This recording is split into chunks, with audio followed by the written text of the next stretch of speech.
Clarify the Jabba the Hutt thing. Let's clarify the Jabba the Hutt thing. I might stick this in the beginning of the video. I love Jabba the Hutt. I don't know what it is. If there's any Hutt lovers out there, stand up, because I might be the only one. But I think it's because I really like puppets. Like Jabba and Yoda were my favesies, and I don't know why, but I really like them. And then as I got older, I'm like, how does this slug man get to power? It's obviously money, right? And then I know there's stuff in the animated series, but I want the Mob Disney Plus series of Jabba the Hutt. That's all I want. That's all I want. I love Jabba the Hutt. I don't, there's no reason for me to defend that. I don't know why. I just want to know if there's other people that love Jabba the Hutt out there. Hey guys, I'm Abby with Motor City Nerds, and I was going to talk about other stuff, but we got Daredevil news, and I've been real hype about Daredevil over here if you've been here since the beginning. I think one of my first videos is about Daredevil coming in Spider-Man No Way Home. I was all done up in like a costume type thing was when I did a Mephisto look, and I was like, there's no Mephisto. Mephisto ain't coming. But you can go check that out in my Spider-Man No Way Home video. Something else that I realized, because we never talked about Hawkeye, and I think I had a whole bunch of stuff saved that didn't save, but anyway, I really liked Hawkeye for what it was. It was like Die Hard for kids, and I'm here for it, and we love Christmas time, and we liked it, and I was like, oh shit, Yelena Belova's gonna show up. I was like, Black Widow's sister's gonna show up, and because he's at the end of Black Widow, yada yada yada. I had no clue that Kingpin was coming when I was watching it, and I got so fucking geeked. But I did realize that. I'm like, oh, okay. The Penguin, Kingpin, Jabba the Hutt. All of these people have things in common. They're all like just mob bosses. And they're all my favorite. I was so pumped that we had a Kingpin in the Netflix series. And I know that the Daredevil stuff, they always told those actors, like, don't do nothing stupid or irrational. Like, essentially, we're going to come back and get you. So I think we were all expecting for these characters to cross over at some point, and especially Daredevil. But I do love Kingpin. I think Kingpin is one of my favorite villains. I remember I had a computer game, like the Spiderman game, where it was essentially just like putting pictures together. Like you could just make whatever you wanted, and there's a bunch of Kingpins on that, and I have a Kingpin action figure somewhere. I think it's one of those characters that my mom liked, and so she'd always be like, oh, I like them, I like them, I like them, so you grow to like them too, because I always remember my mom saying she liked Kingpin, and I'm like, no, I like Kingpin. And then I got older, and I'm like, oh, you know, we never knew this was going to happen. I never knew we were going to get a fucking Kingpin. If you watch my Batman video, I've been waiting for Mob Boss Penguin, and I love Jabba the Hutt. It's all kind of just lined up for me tonight when I was thinking about this, because I literally just have Game of Thrones notes in front of me, but then all this news started coming out about Daredevil and Spider-Man 4, and he's going to be in that, and She-Hulk, he's going to be in that in a couple episodes. That's going to be a show on Disney Plus because she's a lawyer. Daredevil's a lawyer. And then the Hawkeye series, like your big bad was in that series. And so obviously there's a crossover, and I thought it was very interesting that they put Spider-Man No Way Home at the ending in Christmas time, because I was like, oh, a couple times they show it as Christmas, don't they? But either way, I was like, holidays, Hawkeye, okay, we're lining up the timeline. Somebody asked what my tattoo is right here. It's from Game of Thrones. It's words are wind, which is like a saying in Westeros. And the actor from Daredevil, what's his name? Charlie Cox? Yeah, he's a cutie pie. He's just been saying how much he loves his character and stuff, and I'm really pumped for this. I really am. I love Daredevil. I don't know if they'll continue with his own series right now. I think they'll let him cool off a little bit longer before they do that. I think as an audience, it will cleanse our palate. That's why they canceled it so abruptly, is because Marvel was like, we know we're going to acquire this, shut it down. That way people kind of forget about it, but still love the character, but we can make our own thing. Because if it would have went done, show's over, canceled, in the next week we had them announce that Daredevil was coming, we all would have been like, but wait, we still have that story. You know what I mean? So this way it gives them a little bit more wiggle room, even though I'm pretty sure it's like the same person. There's like no multiverse shit going on. It's Marvel. They'll tie it together. Right now we have a whole bunch of deleted scenes coming out from Spider-Man No Way Home with Daredevil in it. We have all these announcements coming out for Disney Plus. We have the Super Bowl coming up, which is huge. I already texted Mom. I said, oh snap, we got Marvel plotting to stick ads in during the Super Bowl. We got to remember to keep watch. They're going to try and sneak them by us, keep our eyes peeled. And that was on Friday. That was last Friday. I love Daredevil, though. Daredevil's the shit. And that was a great show, and it really was. If you watch any of my other videos, like Succession recaps or Peaky Blinders, I talk about this a lot, but I went to Catholic school for half my life. So when they start throwing that hardcore Catholicism imagery at you, The Sopranos does it a lot. It's just like, I see you. I remember Stations of the Cross. It was hell on earth. Fuck you know about Stations of the Cross. Jesus Christ. That was horrible. Went to Catholic school. When kids used to pass out from the incense, that was the shit. That was the highlight of the fucking year. I've seen it happen at random masses and stuff, but there's nothing like a third or fourth grader just fucking getting a waft of incense to the face and going down. It's fucking, nothing beats it. Especially when you're a little kid and you're bored in mass, you're like, oh, they're going down. Incense. Choking. It's horrible.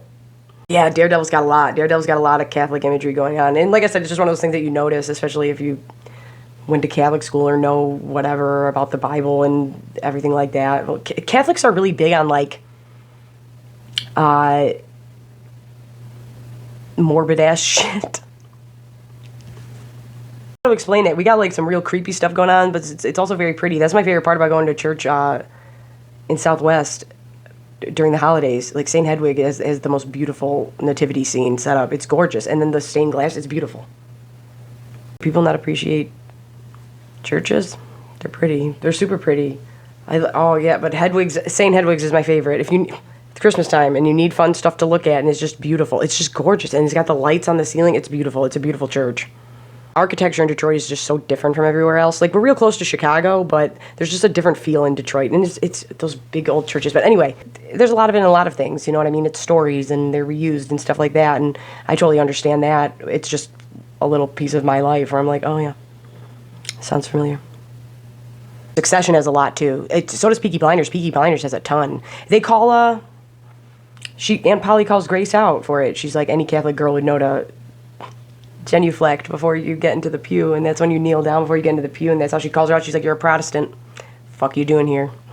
So yeah, I like to call that out when I see it. But I love Daredevil, and Daredevil's a beast. I don't know if you guys rewatch it on Netflix. It's still on Netflix, right? Mom's watching it right now, and I can tell she's like, oh. She likes it though, but she loves like John Wick and shit, but I don't think she was expecting it with a character that she just saw in a Marvel movie. I've already watched Daredevil. It's fucking great. I hope they bring the Punisher over, but I don't know how we do that with Marvel. I think John Bernthal did great as Punisher. I think that wasn't just a good adaptation. That was a good show. That was really well done. I really liked the Punisher a lot. And I always bring it up. It had one of the best cut trailers to music I've ever seen. I think that's really played out and can go tacky real quick, and the way they did it to Metallica with the gun firing, it was flawless. It was sweet. I also love Metallica, so I don't know, maybe I'm biased. Hobart, you're snoring. So I'm sure it's going to be in Spider-Man 4. I'm really excited for Daredevil, and the actor just did an interview, and it came out like yesterday or some shit, or earlier today, something like that, and just how excited he is to play this character. And it's like all the Marvel people say the same shit, that they don't know anything, they don't know where the character's going, yada yada yada. And I believe that some of them don't. I believe that they don't tell a lot of them shit, and they just show up. Have you ever heard like a lot of them get scripts with like blacked out chunks and they don't know what the fuck's going on? Show up and do it. Like, that's kind of hard to do. I really don't think that he knows, like, I don't know where I'm going exactly, but he knows he's going to be a part of it, you know what I mean? And I definitely think he's going to be in the next Spider-Man. I don't know about, because you got to remember, they're going to clump everybody together where they fit, like the Captain America, Winter Soldier, Black Widow, spy thriller over here, the Spider-Man. We have superpowers, but we're not gods like Thor over here. You know what I mean? Like, everybody's kind of grouped together. It's super adorable that this actor is, like, this excited to play a character, and he's like, I'll play this until I die, which is super cute. Like, and the fact that he really enjoys it shows. Like his buddy, Freak the Mighty. He's great. Foggy. We just got, like, official confirmation that Daredevil's going to continue. Like, we didn't think that was going to happen. But I was super excited about it because I really do love Kingpin, and I really want him to come in as a character. Kingpin's a great character, and we need better villains in Marvel stuff. We do. We need more compelling. Green Goblin, Willem Dafoe, killing it. Doc Ock. If you think that Spider-Man No Way Home was just because we wanted to get the Spider-Men together, oh, hell no. You wanted to bring fucking Alfred Molina and goddamn Willem Dafoe over in this motherfucker because you have a villain problem, Marvel. It's a known thing amongst people who analyze the MCU, I feel like, or if you just like movies or comics, it doesn't matter. You can just tell, like, You guys kind of fucked up. Like, I remember watching Black Panther and being like, you better bring Michael B. Jordan back. What the fuck? Why are you wasting Michael B. Jordan? You don't have anybody else.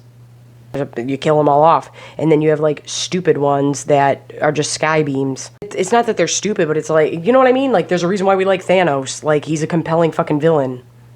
Reason why Voldemort's up there. Voldemort's a cold motherfucker, but he's got charisma.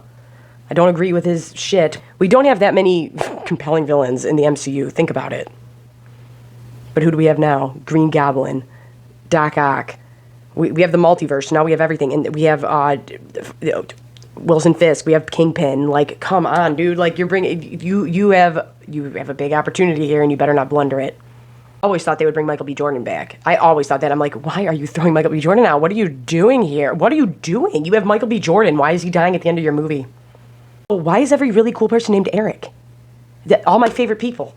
And it's pissing me off because I dated an Eric. And I'm like, with a K. Just thinking long term. And I was like, if I get married to this guy and if I have children with him, which I don't, I can name them Eric Magnus, like Magneto. And he liked Magneto, but he wouldn't have known. He wouldn't have paid attention. He would have just thought it was something nice. But really, I would have been like, no, Eric Magnus or Eric Killmonger or fucking whatever the fuck. Because they're all named Eric. And then there was somebody else named Eric. Fucking Blade. Everybody's named Eric. Everybody cool is named fucking Eric, and it's pissing me off. Why are there so many cool Erics running around? No, my Eric was cool too, but it just didn't work out. But he's a good person. He's cool. He's not as cool as Magneto. Or Michael B. Jordan. Sorry, bud. Not only was Michael B. Jordan just great in Black Panther, but when have you guys ever watched those documentaries of when people do like the razors to get their skin like bumpy like that, like an alligator and shit? And when he took his shirt off and that was what was going on there when he fights T'Challa, I was like, oh, shit.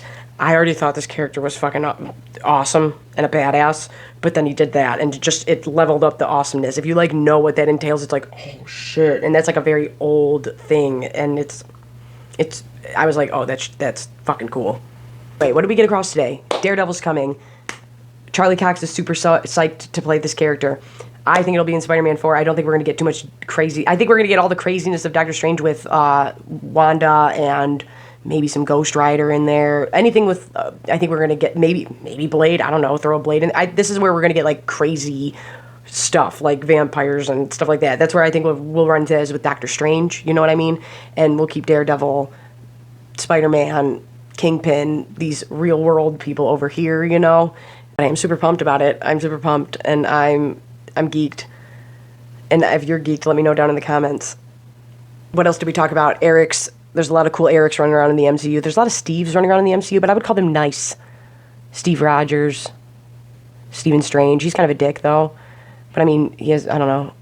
Erics are cooler in the MCU. Nothing against Stevens or Erics in the real world, but Erics kind of are pretty sweet in the MCU. Marvel Comics, I should say. That was just funny. I just wanted to have a little quick chat about Daredevil. I'm still doing some Game of Thrones stuff. This is what this all is. This is all Game of Thrones, and then all this Daredevil stuff kept coming up again. And I was like, oh, we never talked about Kingpin showing up, and I'm super psyched about that.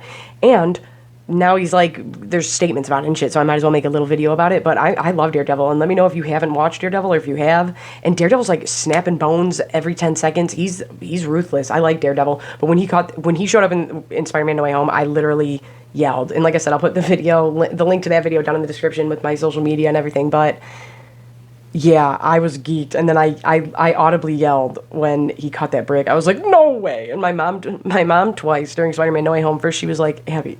But it wasn't like a packed theater, and the guy down the row from me was psyched too. And I didn't like yell through the whole thing. It was just a few times when it was deserved. And he was super appreciative when I yelled out, it's the symbiote after the credits, but that doesn't count. The other time she asked me if I was okay and if we needed to leave because I was crying so hard. When Tobey Maguire showed up, I was in just straight fucking tears. I thought Dashboard Confessional was going to play, and I was going to lose my mind. It was so good. And so the second they announced She-Hulk, and it's like, lawyer. If he shows up, he's going to be there. So he'll definitely be in She-Hulk. I definitely think Daredevil's going to pop around a little bit, like I said, and then he might have his own solo project. But I think for a minute, Kevin Feige's going to be like, no, we gotta keep you in this little pen, bud. Remember to like, share, comment, subscribe. I can't believe we're almost to 400. And I said this in my little talking video the other night. Like, I really am appreciative if anybody subscribes. I really am. Anybody who wants to listen to me, I appreciate it. I just like to talk about stuff. And if you like to talk about stuff, tell me down in the comments what you want me to talk about. If there is something specific you guys want me to talk about, let me know. And how about this fucking... Go check out my Succession videos, because fuck this Promised Land shit. Why? That's just a rip-off Succession. That's just... Pay the $5.99 for HBO and watch Succession. It's fucking worth it. And then get rid of the subscription, because I'm running out of shit to watch, too. Let me know what to watch. Oh, Ozark. We're finishing Ozark. Ozark's great.